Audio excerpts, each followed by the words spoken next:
बचपन से यही बताया गया होगा कि शिव जी का न आदि है और न ही अंत, अर्थात भगवान शिव न ही जन्मे हैं और न ही कभी मृत्यु को प्राप्त होंगे। पर शायद ये सच नहीं है, क्योंकि विष्णु पुराण और शिव पुराण में शिव जी की उत्पत्ति को लेकर बातें बताई गई हैं। यहाँ तक कि श्रीमद् देवी महापुराण में शिव जी के माता और पिता का भी वर्णन मिलता है। तो आखिर कौन है शिव जी के माता और पिता? कुछ लोगों का यह मानना है कि ब्रह्मा ही शिव जी के पिता हैं, क्योंकि विष्णु पुराण की एक कथा के अनुसार शिव जी का एकमात्र बाल रूप है, जिसे हम रुद्र के नाम से जानते हैं, और माना जाता है कि रुद्र के पिता स्वयं ब्रह्मा हैं। पर आखिर इसकी सच्चाई क्या है और पूरे संसार को शिक्षा देने वाले शिव ने अपनी शिक्षा कहां से प्राप्त की?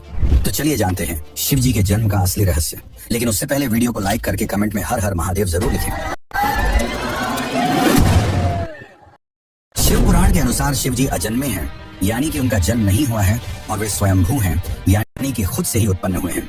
क्या इसका मतलब यह है कि शिव जी के न तो माता हैं और न ही पिता?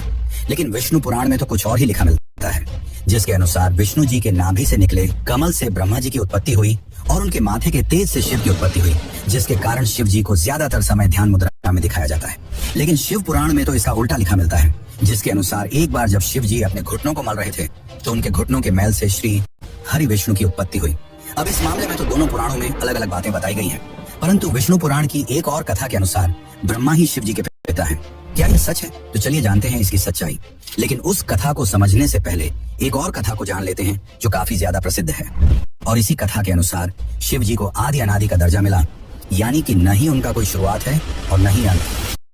दरअसल एक समय की बात है, भगवान विष्णु और ब्रह्मा में यह बहस छिड़ गई कि उन दोनों में से कौन ज्यादा महान है।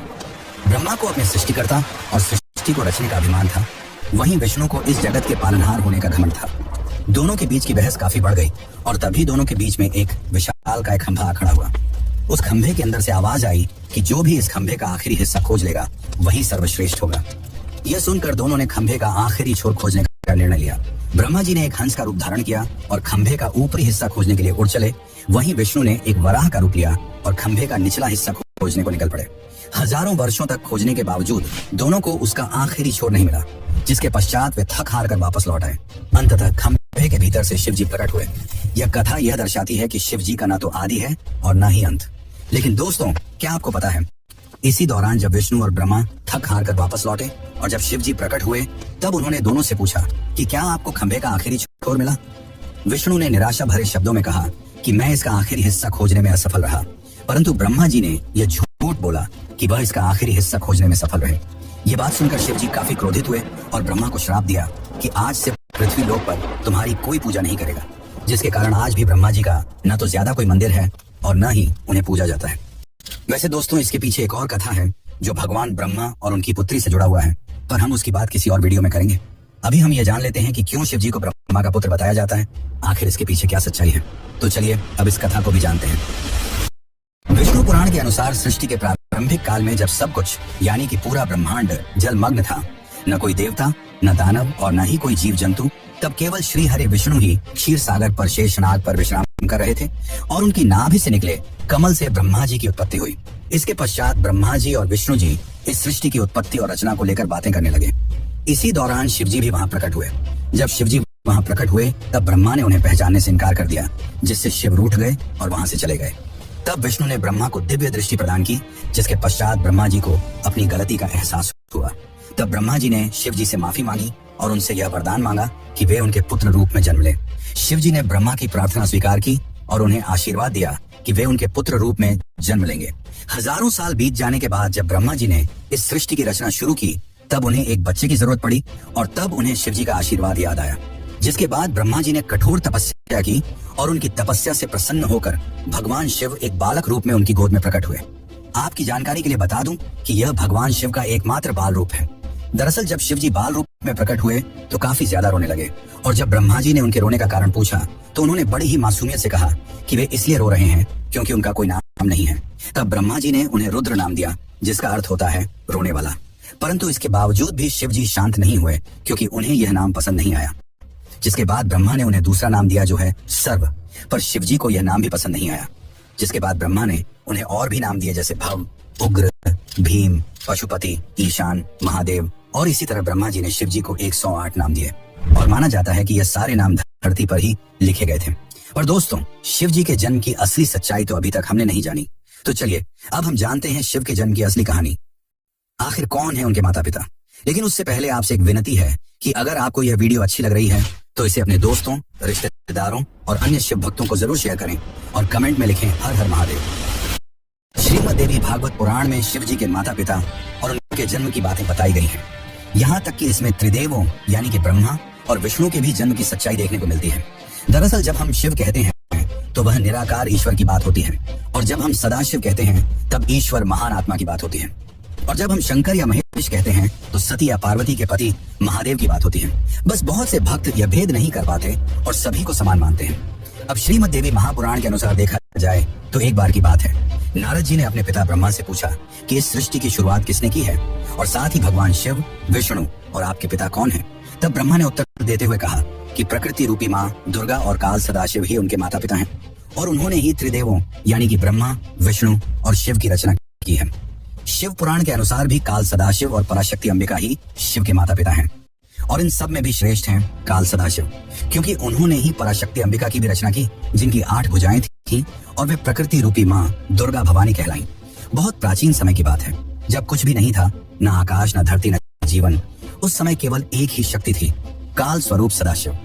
वही आदि परमेश्वर हैं जिनसे सब कुछ उत्पन्न हुआ। सदाशिव के भीतर ही शक्ति रूप में दुर्गा भी विद्यमान थी। दोनों मिलकर काशी के आनंदवन में विचरण कर रहे थे। एक दिन दोनों के मन में यह विचार आया कि अब इस ब्रह्मांड में कुछ और प्राणियों की रचना की जानी चाहिए ताकि इस सृष्टि का विस्तार हो सके। उन्होंने सोचा कि किसी और पुरुष को पैदा किया जाए जो इस सृष्टि की जिम्मेदारी उठाए, ताकि वे दोनों स्वयं निर्वाण की अवस्था में जा सकें, यानी मोक्ष में लीन होकर ध्यान और शांति में स्थित हो सके। इसी उद्देश्य से सदाशिव ने अपने बाएं अंग से भगवान विष्णु को प्रकट किया। इसका मतलब यह है कि उन्होंने अपने शरीर के एक हिस्से से विष्णु को जन्म दिया। इसके बाद सदाशिव और दुर्गा ने एक और सृजन की योजना बनाई, और वह था ब्रह्मा जी का जन्म। इस बार उन्होंने अपने दाएं अंग से ब्रह्मा को उत्पन्न किया और तुरंत ही विष्णु की नाभि से निकले कमल के फूल पर उन्हें बैठा दिया। वही कमल ब्रह्मा जी का आसन बना। अब जब ब्रह्मा जी उस कमल से उत्पन्न हुए तो उन्होंने सृष्टि के निर्माण का कार्य अपने हाथ में लिया। लेकिन एक समय ऐसा आया जब ब्रह्मा और विष्णु के बीच यह विवाद हो गया कि उन दोनों में कौन श्रेष्ठ है, कौन सर्वोच्च है। दोनों की लड़ाई बढ़ने लगी। तभी अचानक एक बहुत बड़ा प्रकाश स्तंभ उनके बीच प्रकट हो गया, जिसकी कथा हम पहले ही जान चुके हैं। दरअसल उस प्रकाश स्तंभ से एक दिव्य वाणी आई।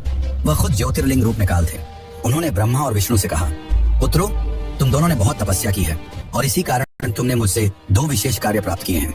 एक है सृष्टि का कार्य यानी कि जन्म देना, जो ब्रह्मा का काम है, और दूसरा है पालन का कार्य यानी कि सृष्टि को चलाना, जो विष्णु का काम है।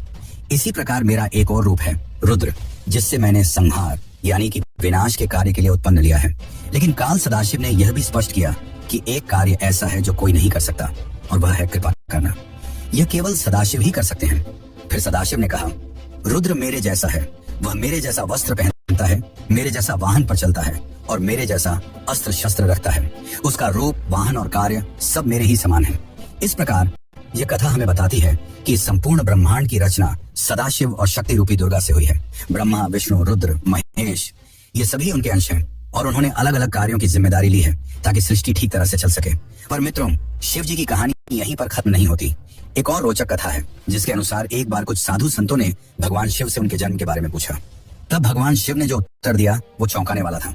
तो चलिए अब उस आखिरी कथा को जानते हैं जो आपके होश उड़ा देगी। एक अन्य पुराण के अनुसार एक बार ऋषि मुनियों में जिज्ञासा जागी कि आखिर भगवान शंकर के पिता कौन हैं।